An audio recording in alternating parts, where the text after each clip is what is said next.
Hello everybody and welcome back to another top 32 list. In today's video I am going to be ranking the NFL head coaches. As always, before I start these videos I have to reiterate these are 100% my opinions, meaning if you disagree, I don't care.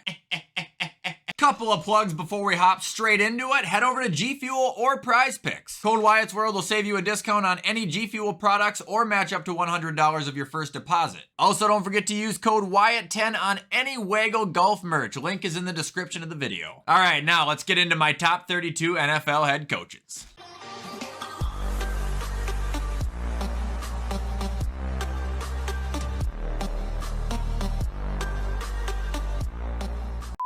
Alright, here we are at the list, and you guys know the drill by now, dang it. We just drag, we drop, and we talk. So, number 32, who I think is the worst head coach in the league at this moment, is none other than Todd Bowell Movements. He sucks, and he's never been good. He has a career coaching record of 34-50, and that's after a year with Tom Brady. And now that Tom's gone, they're completely screwed because he is gonna have no idea what the hell to do. Number 31, you guys know this is coming, it's Dennis Allen. The Saints should be a good team. They should have been a good team last year. This guy is the reason they're not, because just like Todd Bowles, this guy has had multiple stints as a head coach and he has never been good. As a defensive coordinator, he's probably great. But again, to go back on a record, 15 wins and 38 losses? What the hell are you hanging on to him for? The guy can't hold a lead. Now we're on to number 30. It is Riverboat Ron Rivera. Look, he's been falling down the rankings with me, and seeing him completely unaware last year, starting Carson Wentz and costing his team a playoff spot, really just dropped him to the bottom, man. Plus, he's just another one of those coaches that week after week, if he loses, he ain't changing a thing. 29, Josh McDaniels. Twice this guy has been head coach of a team that has been full of potential, and twice he has sucked. Josh McDaniels is a guy who is great underneath somebody, but when he is the boss, he doesn't know what he's doing. I've actually read the only reason he's still coached there is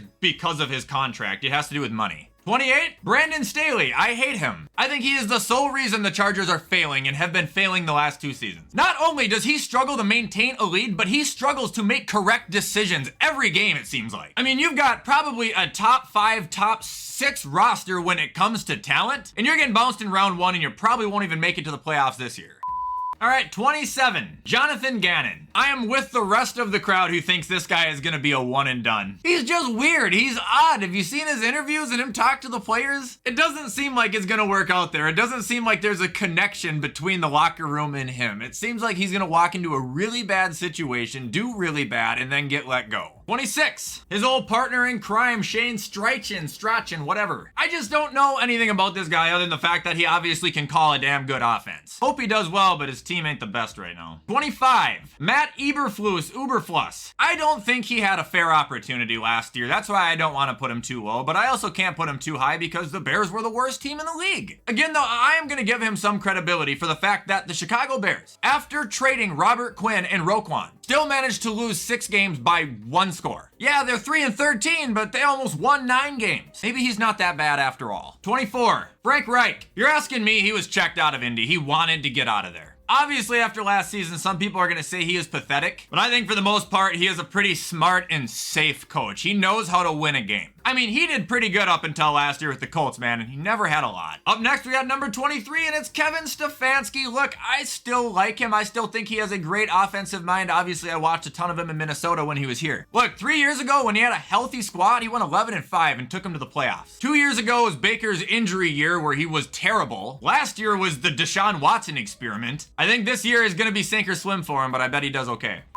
22, we got Mike McCarthy. I know I talk good about Dallas a lot, but he is the one aspect about that team I don't necessarily like one bit, but you do have to give him some respect because that team has been pretty good since he's been there, whether he's had something to do with it or not. Now, again, though, with that being said, Dallas fans, you gotta agree with me. This guy, his clock management, probably the worst in the league. His play calling when it matters, fucking terrible at times. Seems to be 1 game a year where the entire fan base wants his head on a pole, yet you guys are still good. 21, DeMeco Ryans. I think he's gonna be really good. This guy knows defense. Last year, he got assistant coach of the year, and he's a young guy who is going to connect well with the players. He understands what it's like to be a player because he was one. I think it's gonna be like a Sean McVay type of deal over there. I have high hopes here. And up next, number 20 is Matt LaFraud. I think this man was carried. I think he was carried by Rodgers and Adams. Devontae leaves. Last year is just Rodgers. Obviously, they run into a ton of problems. They go 8-9, miss the playoffs. Now with Rodgers gone, I'm expecting them to sink even further. He's kind of like Ron Rivera in my mindset, man. The guy doesn't change if he loses. He just keeps his stupid same game plan. 19, Mike McDaniel. I'll be honest, I think he's a good head coach, but I don't think he is this fucking cyborg genius that a lot of Dolphins fans and NFL fans think that he is. I think he's a quirky, awkward guy who says weird things at the podium to make people laugh. But when it comes to actually running a team, the guy plays like he's actually playing Madden, and it doesn't always work. Look at how they ended last year. They lost 6 of their last 7 and got bounced in the playoffs in round 1. I believe Tua was back for majority of it. 18, Robert Dalasala. He had a rough first year, but then last year he bounced back, and what impressed me most about it is he never for 1 second had a stable quarterback. He never for 1 second really had a stable offense. But they were able to make an honest playoff run for a bit, while having one of the better defenses in the league and having both the offensive and defensive rookie of the year.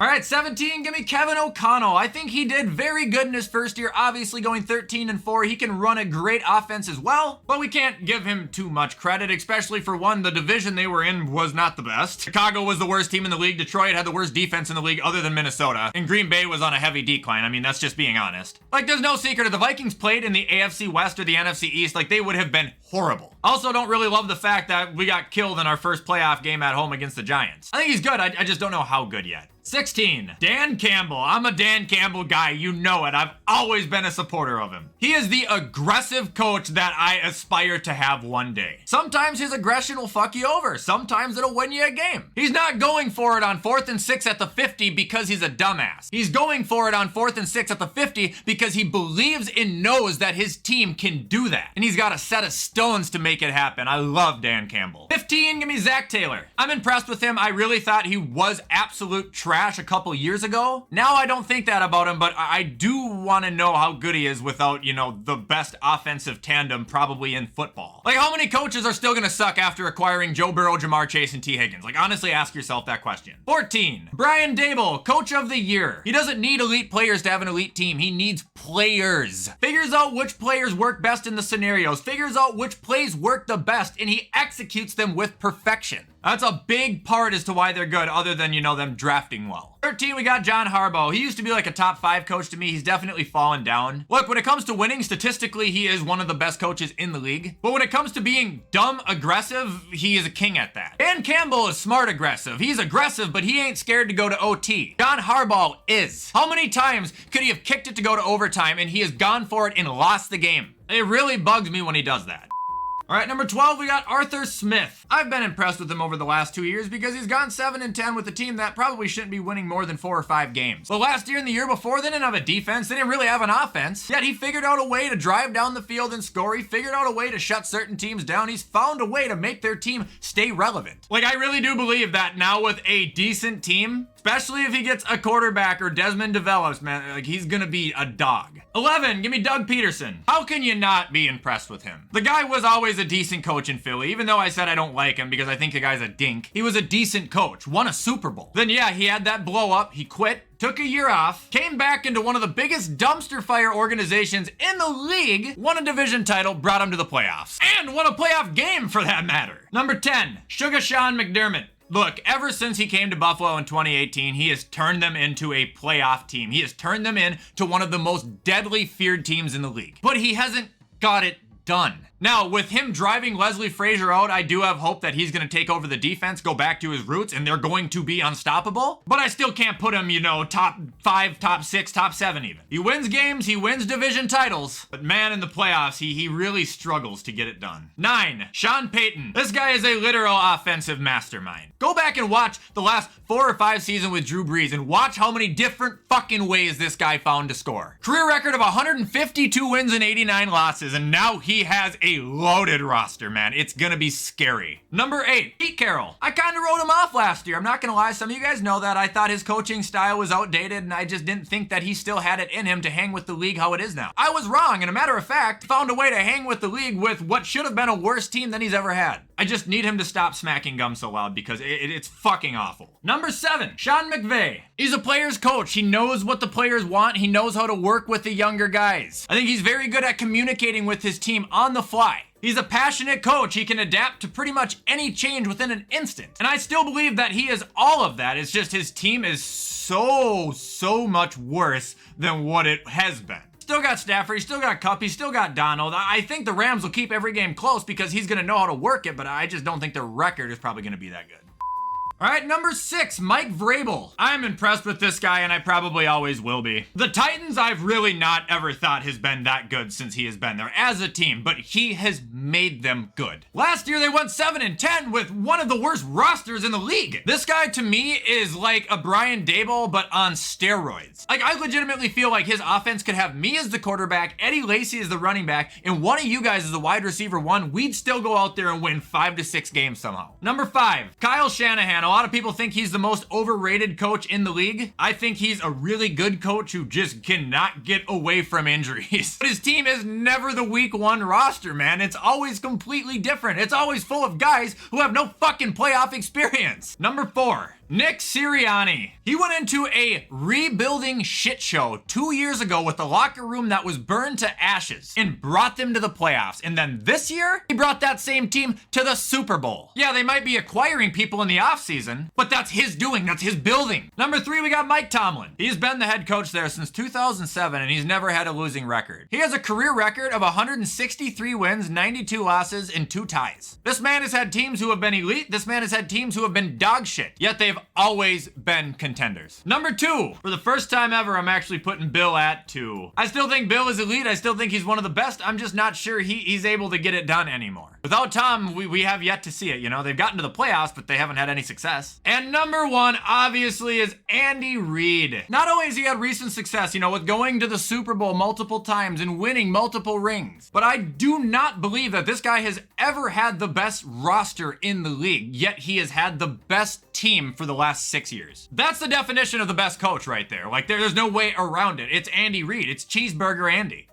Anyway, guys, that is it for me ranking every NFL head coach from worst to first. I hope you guys did enjoy this video. If you did, you already know what to do to show support. Comment, like, subscribe, turn that bell on. I do my absolute best to post on this channel every single day. But with everything I just said, I'm gonna hop off and get this edited so you guys can watch it on time. Have a great rest of your Tuesday, and as always, I will see you in the next video.